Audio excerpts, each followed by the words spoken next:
नमस्कार विद्यार्थी मित्रांनो, तलाठी भरती 2026 जाहिरात आलेली आहे. या जाहिरातीमध्ये फॉर्म भरत असताना आता जे जुने विद्यार्थी होते त्यांना फॉर्म भरायला अजूनही कोणती विंडो ओपन करण्यात आलेली नाहीये. मात्र जे नव्याने किंवा पहिल्यांदाच फॉर्म भरत असतील अशा विद्यार्थ्यांना फॉर्म भरता येतोय.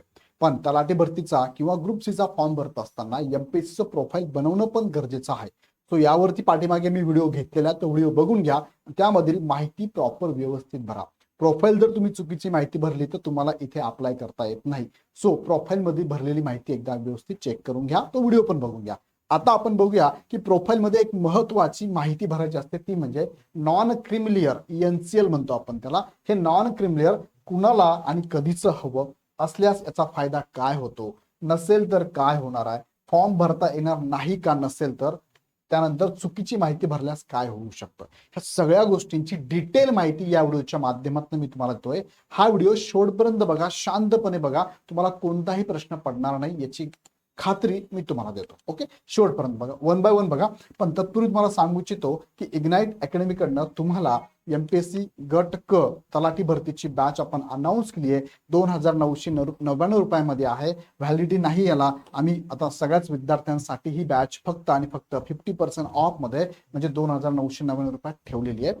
बॅच आपली 28 तारखेपासून चालू होते. त्याचे डेमो तुम्ही काल पण बघितले असेल, परवा पण बघितले असेल, आज सुद्धा संध्याकाळी 3 वाजता हे डेमो लेक्चर तुम्ही बघू शकता. सगळ्या फॅकल्टीचे लेक्चर आहे, तुम्ही फॅकल्टी बघू शकता. प्रत्येक विषय कशी शिकवते, तो विषय तुम्हाला समजतोय का तर लगेच जॉईन करा. लक्षात घ्या, इथे तुम्हाला 8 विषयाचा अभ्यास करायचा आहे पूर्व परीक्षेसाठी. मग अभ्यास करायला एकच फॅकल्टी हे सगळे विषय नाही शिकू शकत, कारण योग्य न्याय देऊ शकत नाही. त्यासाठी आपण प्रत्येक विषयाला सेपरेट फॅकल्टी घेतलेली आहे, त्यांचे डेमो लेक्चर आहे. ही टीम तुम्हाला खूप महत्वाची आहे. ती प्रत्येक विषयामध्ये तुम्हाला अनालिसिस करून शिकवणार आहे. बॅच मध्ये तुम्हाला पीडीएफ स्वरूपातल्या, पीपीटी स्वरूपातल्या नोट्स आहे, 1 to 1 काउन्सिलिंग आहे, टेस्ट सिरीज मध्ये topic wise, subject wise full length test series आहे. त्याबरोबर तुम्हाला पीडीएफ आणि पीपीटी स्वरूपातल्या नोट्स पण अवेलेबल आहे. हे सगळं तुम्हाला इथेच आहे. त्याचबरोबर तुम्हाला फ्री स्वरूपामध्ये पीवायक्यूची बॅच आहे, स्टेट बोर्डची बॅच आहे, स्टेट बोर्डच्या टेस्ट सिरीजची बॅच आहे. नंतर ऑफलाईन स्वरूपात तुम्हाला प्रत्येक जिल्ह्यामध्ये आम्ही 5 टेस्ट सुद्धा मोफत घेणार आहोत. बॅचच्या विद्यार्थ्यांना सगळं मोफत असणार आहे. कुठे जायची गरज तुम्हाला पडणार नाही. आवडली बॅच तर लगेच जॉईन करा. बॅच जॉईन करण्यासाठी खाली डिस्क्रिप्शन मध्ये ऍपची लिंक दिलेली आहे. ऍप डाउनलोड करून बॅच जॉईन करा. आता जाऊया मुख्य मुद्द्याकडे. बघा, एनसीएल कुणाला लागतं आणि कधी चावं, हे 2 प्रश्नांची उत्तर मी तुम्हाला आता देतोय. कुणाला लागतं बघा, ह्या विद्यार्थ्यांना लागतं. बघा, लागणार आहे कुणाला तर ह्या कॅटेगरीच्या उमेदवारांना, जे ओबीसी, एसबीसी, व्हीजेएनटी अ, ब, क, ड आणि एससीबीसी मध्ये येतं, यांना लागणार आहे एनसीएल. मात्र जे ओपन, ईडब्ल्यूएस आणि एससी मध्ये येतात यांना मात्र एनसीएल लागत नाही. आणि इथे जे समांतर आरक्षण आपण म्हणतो, फिमेल असेल, पर्सन विथ बेंचमार्क डिसेबिलिटी, आपण दिव्यांग म्हणतो, अनाथ म्हणतो, एक्स माजी सैनिक असेल, स्पोर्ट पर्सन खेळाडू असेल, प्रोजेक्ट अफेक्टेड, अर्थक्वेक अफेक्टेड, अंशकालीन कर्मचारी, यांना सुद्धा त्यांच्या कॅटेगरीनुसार लागतं. म्हणजे कॅटेगरी म्हणजे काय मी तुम्हाला सांगितलं असं, ह्या कॅटेगरीत असाल तर लागणार आहे आणि ह्या कॅटेगरीत असाल तर लागणार नाही. मात्र यामध्ये 2 समांतर आरक्षण असे आहेत, ज्याला आपण एक्स सर्व्हिसमॅन आणि स्पोर्ट पर्सन म्हणतो, माजी सैनिक आणि खेळाडू, यांना मात्र एनसीएलची गरज नाही. आता मी कशाच्या बेसवर हे बोलतो यांना एनसीएल लागत नाही, तर या संदर्भातलं एमपीएससीने दिलेलं एक महत्वाचं परिपत्रक मी तुम्हाला दाखवतो. पेज नंबर 14 वरचं हे परिपत्रक आहे. बघा, एमपीएससीचं हे परिपत्रक आहे. बघा, महाराष्ट्र लोकसेवा आयोग उमेदवारांना सर्वसाधारण सूचना नावाने कधीच आहे तर हे 2025 आहे, 10 जून 2025 आहे. आणि यामध्ये 14 नंबरच्या पेजवर तुम्ही जर गेलात ना, तर ह्या 14 नंबरच्या पेजवर त्यांनी या कॅटेगरीसाठी, म्हणजे या 2 कॅटेगरीत ना, यांना लागणार आहे की नाही हे त्यांनी सांगितलेलं आहे. चला, जास्त खाली आलो मी, थोडं वरती घेऊन जातो. 14 नंबरच्या पेजवर तुम्हाला दिलेलं आहे बघा, 14.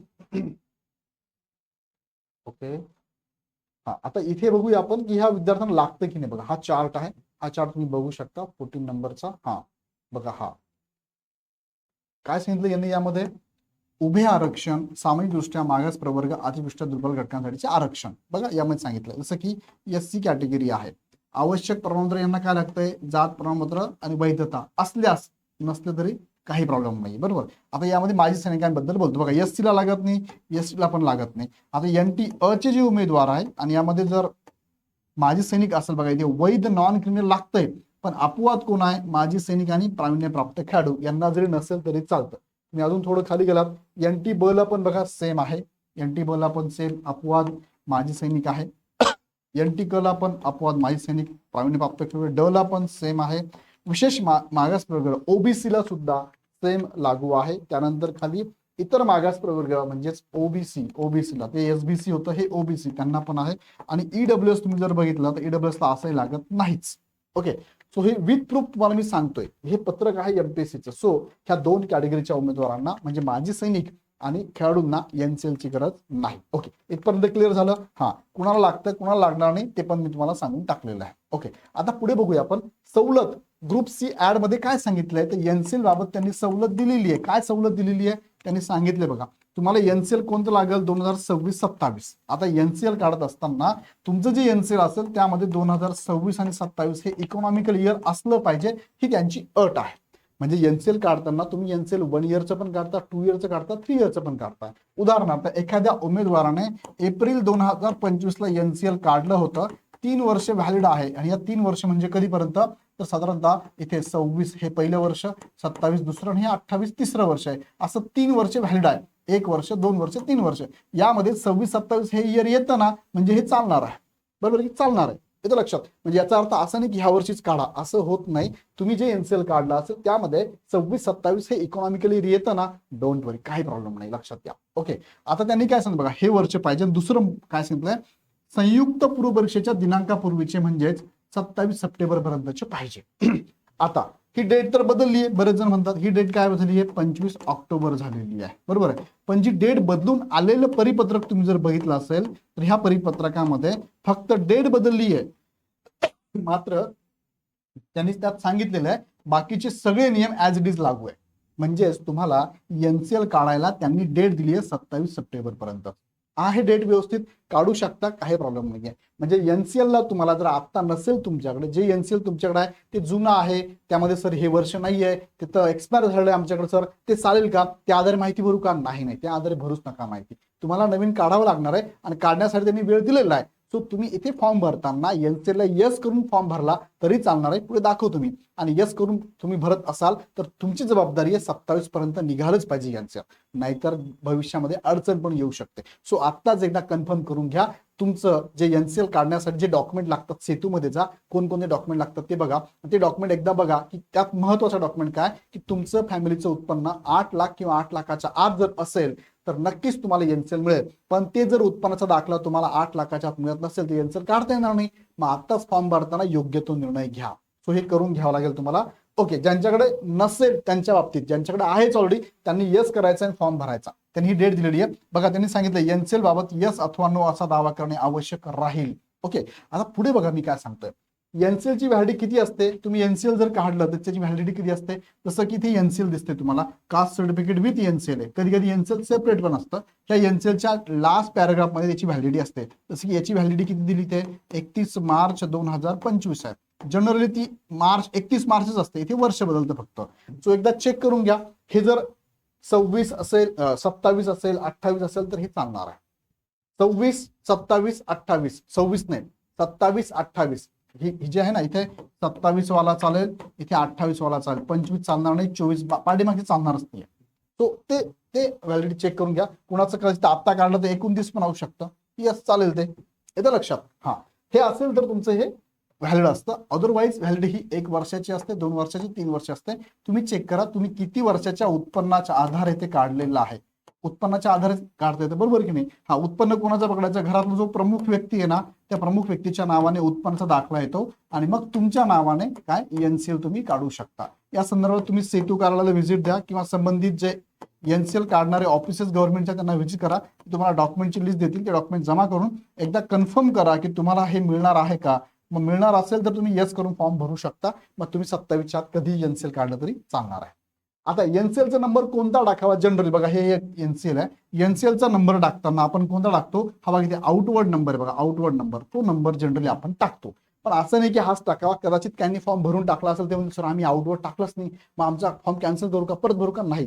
तुम्ही कोणता, कदाचित काही बारकोड नंबर टाकला असेल, बरोबर की नाही. कदाचित तुम्ही इथे हा वेगळा नंबर आहे किंवा कदाचित इथे तुम्हाला वेगळा नंबर काहीतरी खाली असू शकतो, टाकला असेल, काही हरकत नाही, राहू देत. आता एवढा मेजर इश्यू नाही येतो. तुमच्या डॉक्युमेंट आहे ना, फक्त नंबर इकडे तिकडे झाला, काही प्रॉब्लेम नाही, काही प्रॉब्लेम नाही. ओके, हा, आता पुढे घेऊन जातो तुम्हाला मी. फॉर्म भरताना ह्या 2 गोष्टी मी तुम्हाला सांगितल्या, कुणाला लागणार तेच लागणार. आता जाऊया पुढच्या मुद्द्याकडे. असल्यास फायदा काय, नसेल तर काय फायदा. आता असेल तुमच्याकडे जर एनसीएल असेल तर तुम्हाला फायदा काय होणार आहे, तुमचा विचार कॅटेगरी मधून होणार. कॅटेगरीमध्ये तुमचा विचार होणार म्हणजे लक्षात घ्या. उदाहरण घेतो मी, एखादं उदाहरण घेतो. ओबीसी कॅन्डिडेट आहे, बरोबर आहे. ओबीसी मेल घेतला आणि ओबीसी फिमेल घेतला. ओबीसी मेल जेव्हा ओबीसी मधले डॉक्युमेंट सगळे डॉक्युमेंट असेल, सगळे डॉक्युमेंट म्हणजे कोणकोणते 3 डॉक्युमेंट, कास्ट सर्टिफिकेट असेल, डोमेसाईल पण लागतं आणि एनसीएल पण लागतं. हे 3 डॉक्युमेंट आहे. मग याचा विचार कुठे होतो बरं? ओबीसी जनरल मध्ये पण होतो आणि ओपन जनरल मध्ये पण होतो. ओके.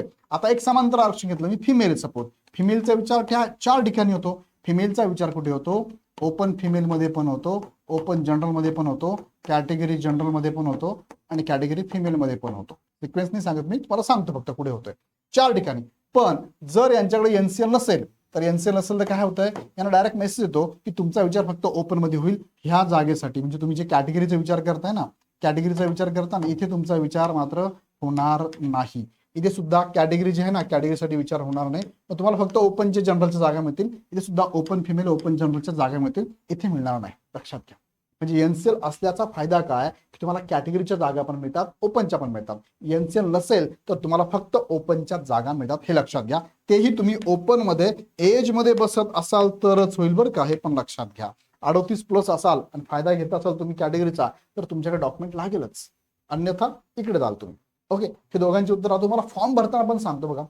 फॉर्म भरताना सवलत दिलेली आहे, असल्यास नसल्यास काय. तर फॉर्म भरत असताना जेव्हा त्यांनी प्रश्न विचारलेला आहे, ज्या ज्या कॅटेगरीला लागतं एनसीएल ते प्रश्न विचारलाय. जसं की ओबीसी मधला फॉर्म मी भरला, do you have belong to non criminal, इथे येस करायचंय. 2 ऑप्शन, येस किंवा नो असा पण ऑप्शन. तुम्ही जेव्हा येस करतात पुढे मॅन्डेटरी आहे का, स्टार केलेला आहे का त्यांनी? स्टार केलेला नाहीये, स्टार केलेला नाही, लक्षात घ्या. सो इथे मॅन्डेटरी नाहीच आहे. सर्टिफिकेट नंबर टाका आणि इथे डेट टाकायचं नाहीये मॅन्डेटरी. बाकी ठिकाणी मॅन्डेटरी बघा. जसं की कास्ट सर्टिफिकेट मी टाकलं की कास्ट सर्टिफिकेट इथे बघा स्टार दिसतोय, तुम्हाला टाकावंच लागेल. नंबर, इश्युइंग डिस्ट्रिक्ट टाकावंच लागेल तुम्हाला, येते लक्षात. सो इथे मॅन्डेटरी नाहीये, म्हणजे सवलत दिलेली आहे तुम्हाला. फक्त येस करून भरला तर तुमची जबाबदारी असते की तुम्हाला 27 तारखेच्या आत काढावं लागेल आणि ते मेन्सला अपडेट करायचे तुम्हाला, मेन्सच्या वेळेस, आत्ता नाही. ओके, लक्षात द्या. हा मात्र तुम्ही इथे नो करून जर भराल तर लगेच तुम्हाला मेसेज येतो बघा. जेव्हा मी नो केलं इथे मला मेसेज आलाय, you will not be considered for reserve category post if you do not have non-criminal certificate.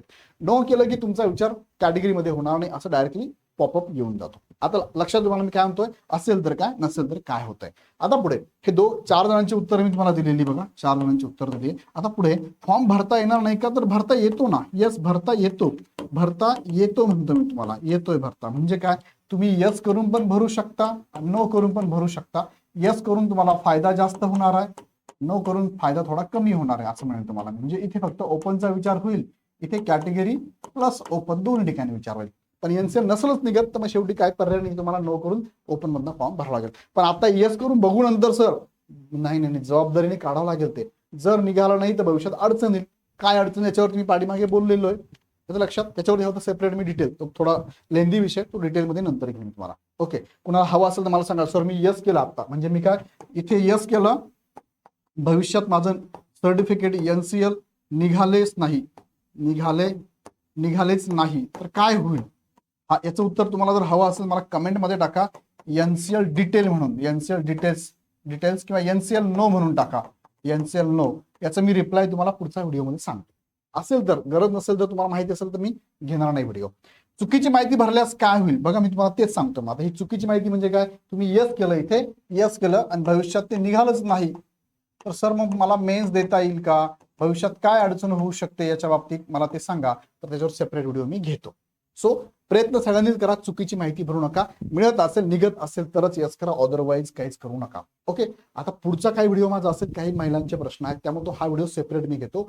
विवाहित अविवाहित महिलांसाठी, मुलींसाठी आहे. विवाहित महिलांसाठी एनसीएल बाबत निकष काय आहे, उत्पन्नाचे निकष काय आहे, फॉर्म कुणाच्या नावाने भरावा, कागदपत्रे कोणती आणि कुणाच्या नावाची हवीत, नावात बदल असल्यास काय करावं, इतर कागदपत्रांवरील नावे वेगवेगळी असल्यास काय, वडील आणि पती दोघांचे कागद वापरता येतील का, आणि महिला आरक्षण कागद कोणती लागतात, असे छोटे छोटे प्रश्न खरं म्हणजे. याच्यावर मी सेपरेट व्हिडिओ घेतो. तुम्हाला आवश्यकता असेल तर मला कमेंटमध्ये वुमन रिझर्वेशन असं कमेंटमध्ये टाका, यासाठी मी तुम्हाला सेपरेट व्हिडिओ घेतो. आणि एनसीएल बाबत ज्यांना तुम्हाला सर माझ्याकडून चुकून असं झालं तर पुढे काय होईल, एनसीएल नो नावाचे ह्या 2 कमेंट टाका, ही एक आणि ही एक. याच्यावरती सेपरेट व्हिडिओ मी तुम्हाला डिटेल घेतो, काळजी करू नका. ओके, सो हा व्हिडिओ इतकाच ठीक आहे. एनसीएल बाबत माहिती तुम्हाला दिलेली आहे. फॉर्म भरताना बऱ्याच विद्यार्थ्यांचे मेसेज होते, पण आता जाताना परत एकदा सांगतो, फॉर्म तर भरत आहात तुम्ही, भरणारच आहात तुम्ही, पण तयारी जोरदार करा, कारण मुलं तयारी लागलेली आहे आणि ही ऑफर आम्ही एक्सटेंड केलेली आहे. सो लगेच ही बॅच तुम्ही जॉईन करू शकता 50% ऑफ मध्ये. 28 पासून बॅच चालू होते. आज 3 वाजता डेमो लेक्चर आहे, काल पण झाली, परवा पण झाली. डेमो लेक्चर बघा, आमची प्रत्येक फॅकल्टी कशी शिकवते मला कमेंटमध्ये सांगा बरं सगळ्यांनी. तुम्ही ऐकलं असेल लेक्चर किंवा नसेल तर एकदा बघून मला कमेंटमध्ये कळवा की फॅकल्टी कशी आहे. प्रत्येक विषयाला योग्य न्याय देणारी ही फॅकल्टी आहे. टीम आहे पूर्ण आमच्याकडे, एक माणूस पूर्ण शिकवत नाही, पूर्ण टीमच आहे आपल्याकडे. त्याबरोबर डेमो लेक्चर तुम्हाला सगळ्यांचे महत्वाचे, आम्ही डेमो लेक्चर देतो तुम्हाला.